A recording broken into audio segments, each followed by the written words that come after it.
नमस्कार दोस्तों, मैं सुरेंद्र सिंह रावत और मैं अपने YouTube channel target with Surendra पर आपका हार्दिक स्वागत और हार्दिक अभिनंदन करता हूं।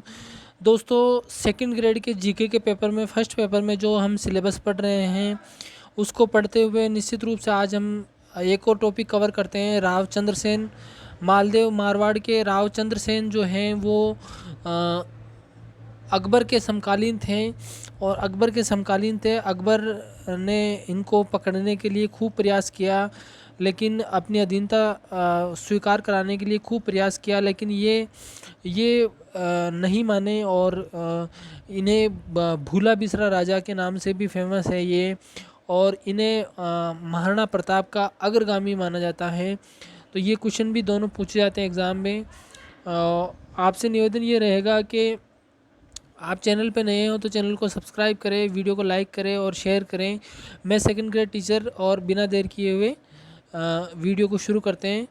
और पुराने वीडियोस नहीं देखे तो ज़रूर देखें, फ़ायदा मिलेगा। रावचंद्र सेन 1562 से 1581 तक शासनकाल इनका रहा है, तो ये ज़रूर याद करें, 1562 से 1581। मालदेव आपको पता ही है, मारवाड़ के राजा थे मालदेव। तो मालदेव की मृत्यु के बाद मालदेव का छोटा पुत्र रावचंद्र सेन की गद्दी पर बैठा। छोटा पुत्र चंद्रसेन गद्दी पर बैठा। इनका जन्म जो है 16 जुलाई 1541 को हुआ। माता स्वरूप दे। मालदेव ने जीवित अवस्था में ही चंद्रसेन को अपना उत्तराधिकारी घोषित कर दिया। ये भी इम्पोर्टेंट बात है। इसमें मुझे नहीं लगता आपको कोई चीज़ डाउट होगी। इसमें याद रखने वाली इनकी जन्म डेट भी याद करने लायक है, और ये मालदेव के का छोटा पुत्र चंद्रसेन जो है वो गद्दी पर बैठा, ये भी याद करने वाली बात है। और 1562 से 1581 तक इनका शासनकाल रहा, ये भी याद करने वाली बात है। उसके बाद में नेक्स्ट चलते हैं। यहाँ पर देखिए, यहाँ पर परंतु मालदेव की मृत्यु के बाद बड़े भाइयों व सरदारों के विरोध स्वरूप एक माह बाद 1562 में राज्याभिषेक हुआ। तो 1562 में इनका राज्याभिषेक हुआ। याद करने वाला पॉइंट है, नोट कर ले इसको। राज्याभिषेक के बाद अन्य 3 भाइयों राम सिंह जो गुंदोच का सूबेदार था, और राइमल जो सिवाना का सूबेदार था, और उदय सिंह जो फलोदी का सूबेदार था, के साथ सुलह कर के साथ कलह शुरू हुआ। मतलब इनके साथ में कलह शुरू हो गई। किन किन के साथ में, एक बार अच्छे से वापस देखें। इनके 3 भाई, राम सिंह जो गुंदोज का सूबेदार था, राइमल जो सिवाना का सूबेदार था, और उदय सिंह जो फलोदी का सूबेदार था, तीनों याद कर ले, के साथ में चंद्रसेन की कलह शुरू हुई, लड़ाई शुरू हुई। चंद्रसेन के खिलाफ राम सिंह ने सोजत व उदय सिंह ने गागानी में विद्रोह किया। मतलब राम सिंह जो कहाँ का, गुंदोज का सूबेदार था, और उदय सिंह जो कहाँ का, फलोदी का सूबेदार था। दोनों ने क्या किया, चंद्रसेन के खिलाफ राम सिंह ने सोजत में और उदय सिंह ने गागानी में, दोनों ने विद्रोह कर दिया। ध्यान रखना, देखो, राम सिंह गुंदोज का सूबेदार है, उदय सिंह फलोदी का सूबेदार है, और राम सिंह ने सोजत में और उदय सिंह ने गागानी में विद्रोह किया। ये आपको याद रखना है। जबकि राइमल ने राम सिंह, अब राइमल जो बचा हुआ था, इनका भाई जो सिवाना का सूबेदार था, वो राम सिंह के साथ जो सोजत में विद्रोह किया था उनके साथ उसका साथ दिया। और चंद्रसेन ने उदय सिंह को लोहावट नामक स्थान पर, चंद्रसेन ने सबसे पहले क्या किया, उदय सिंह को लोहावट नामक स्थान पर, उदय सिंह कहाँ का सूबेदार था, फलोदी का, आपको ध्यान रखना है। लोहावट नामक स्थान पर हराकर 1563 में राम सिंह पर चढ़ाई कर दी। राम सिंह जो था, जो राम सिंह ने सोजत में विद्रोह किया था, और राम सिंह कहाँ का सूबेदार था, गुंदोज का सूबेदार था। तो विजय की आशा नहीं दिखी किसको, राम सिंह को 1563 में विजय की आशा नहीं दिखी। तो राम सिंह ने क्या किया, राम सिंह ने नागौर के शाही हाकिम हुसैन कुली बेग से सहायता मांगी, और भाइयों की आपसी कलह का फ़ायदा उठाते हुए अकबर ने कुलीबेग को जोधपुर पर अधिकार करने का आदेश दिया। ये भी देखो मौका तलाश में थे, और जैसे ही राम सिंह को विजय की आशा नहीं दिखी और राम सिंह ने नागौर के शाही हाकिम हुसैन कुलीबेग से सहायता मांगी, तो अकबर ने भी फटाफट से आदेश दिया कि भाइयों की लड़ाई चल रही है और यही मौका है कि इस भाइयों की लड़ाई का फ़ायदा उठाते हुए जोधपुर अधिकार कर ले। तो इसने ऐसा ही किया। और कुलीबेग ने क्या किया, कुलीबेग ने राम सिंह के सहयोग के रूप में जोधपुर पर आक्रमण किया, और आक्रमण के दौरान चंद्रसेन परिवार सहित कहाँ भद्राजुण चले गए, कहाँ चले गए। ये सबसे इम्पोर्टेंट बात है कि जब हुसैन कुलीबेग का आक्रमण हुआ अकबर के आदेश से, तो चंद्रसेन भागकर कहाँ गए, ये वेरी इंपॉर्टेंट है। तो कहाँ गए, भद्राजुण गए, भद्राजुण गए, भद्राजुण इंपॉर्टेंट है। 1564 में जोधपुर के किले पर मुगलों का अधिकार हो गया, वेरी इंपॉर्टेंट।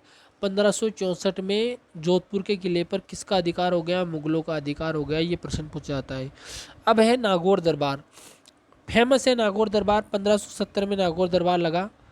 तो नागौर दरबार से प्रश्न आते हैं, इसको आप अच्छे से ध्यान से पढ़ें। राजपूत शासकों को अपने अधीन करने के लिए 1570 में अकबर द्वारा नागौर के किले में एक दरबार का आयोजन किया गया। इस दरबार में जैसलमेर के रावल हर्राय, याद रखना कौन कौन आए थे, जैसलमेर के हर्राय, बीकानेर के कल्याणमल, जोधपुर के उदय सिंह, जोधपुर के उदय सिंह थे ना, जो चंद्रसेन का भाई था, अकबर की अधीनता स्वीकार कर ली। इन्होंने तो अकबर की अधीनता स्वीकार कर ली, लेकिन चंद्रसेन भी दरबार में उपस्थित हुआ। विपरीत परिस्थितियां देखते हुए नागौर दरबार के बाद पुणे भद्राजुण चले गए। यानी चंद्रसेन ने अधीनता स्वीकार नहीं करने का फैसला किया और वापस कहाँ चले गए, भद्राजुण चले गए। यहाँ से चंद्रसेन को पकड़ने के लिए अकबर द्वारा बीकानेर के शासक कल्याणमल के पुत्र राईमल को आदेश दिया कि राईमल आप जो है कल्याणमल के पुत्र राय सिंह को आदेश दिया कि आप भद्राजुण से चंद्रसेन को गिरफ्तार करके लाओ, पकड़ के लाओ। राय सिंह ने खान कला को भद्राजुण भेजा। अब राय सिंह खुद नहीं गया, उसने भी किसको भेज दिया, खान कला को भेज दिया। लेकिन चंद्रसेन यहाँ से कहाँ चले गए, सिवाना, वेरी इंपॉर्टेंट है। यानी देखो जोधपुर से कहाँ चले गए, जब 1564 में जोधपुर के किले पर हुसैन कुलीबेग ने आक्रमण किया अकबर के आदेश से, वहाँ से भाग के कहाँ चले गए, तो वहाँ से भागकर चले गए भद्राजुण। अब भद्राजुण से जब नागौर दरबार का आयोजन हुआ तो वहाँ आए चंद्रसेन, लेकिन वहाँ विपरीत परिस्थितियाँ रही, तो वहाँ से वापस लौटकर कहाँ चले गए, भद्राजुण।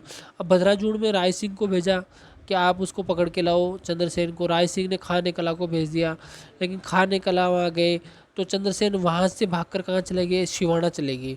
तो देखो पहले भद्राजुण भागे, फिर भद्राजुण से सिवाना भागे, और ये आपको याद रखना अच्छे से, क्योंकि एग्जामिनर देखो किसी भी तरह का क्वेश्चन बना सकता है।